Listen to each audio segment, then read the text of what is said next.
The JHR CAJ Award for Human Rights Reporting recognizes exemplary journalism in any format published or broadcast by Canadian media that puts a human face on situations where human rights are being disrespected. There are 5 finalists in this category. The first finalist is Rob Smith of APTN Investigates with the entry Justice for Colton. As the verdict in the trial for the death of Colton Bushey was delivered, Smith presented this entry that provides a wrap on the death, the trial, and the impact of its outcomes. Had there been the 3 or 4 jurors that were Indigenous on the jury, we may have very well had a different result. She says that Saskatchewan suffers from a cultural divide driven by deeply ingrained and even decades-old attitudes. I think there's always been a fear, and I don't think it's a valid fear of Indians. And I think that fear has been taught and passed down since the settlers came here.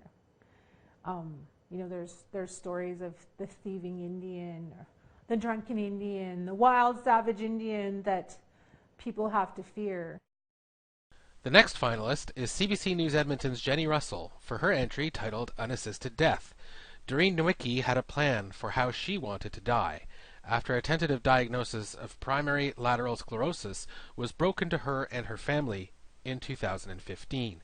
This entry looks at the implementation of the federal medical assistance in dying legislation through Nowicki's final months of life, as the Catholic healthcare provider Covenant Health stumbled through how to respect Doreen's plan, abide by the law, and not go against its faith-based principles.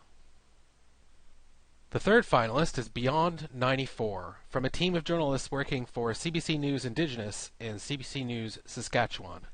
This entry is a mammoth and continuing undertaking to keep a light shining on the 94 calls to action from the final report of the Truth and Reconciliation Commission. Through community outreach, this entry shows a determination to ask. The fourth finalists are the faculty and fellows of the University of British Columbia's International Reporting Program, whose entry Stuck was published in partnership with HuffPost Canada. Stuck travels to Turkey, a country that has seen more migrants cross its borders than any other in the world, to weave a narrative in 8 chapters. Each chapter looks at how people have worked within and outside of official migration channels to try and reach a safe location where they feel they and their families can prosper. It's a journey that frequently, too frequently, comes with a tragic ending. The final finalist is Sarah Fody of Sandbay Entertainment, whose documentary The Fruit Machine was broadcast by TVO. This entry looks into the ridiculous methods, criteria, and logic used by the Canadian government in an attempt to determine someone's sexual orientation.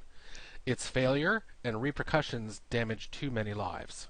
The Government of Canada and the RCMP and the Canadian Armed Forces pursued this policy of targeting gays and lesbians and investigating them and interrogating them and branding them as people with suffering from a character weakness and a threat to national security, and threw them out onto the street after they had volunteered to help our country.